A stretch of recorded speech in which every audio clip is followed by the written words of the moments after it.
Hi, it's Steve. Today we'd like to show you how to install a tying clip on your dishwasher. It's a really easy job. Let me show you how we do it.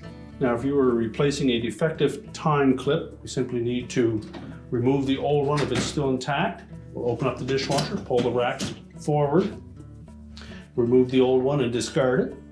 If you're just adding a new one to your upper rack, we want to make sure that we line that up in a proper manner. We have a vertical tine that is attached to a horizontal tine, and typically they are attached to one side.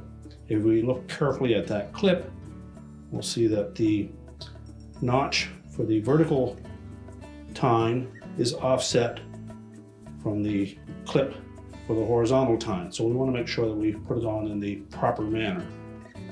We then simply slide it down over the vertical tine, clip that one on,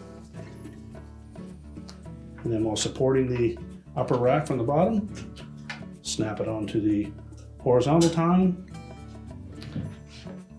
We can then close the dishwasher up, push the upper rack back into place, close up the dishwasher, and your repair is complete.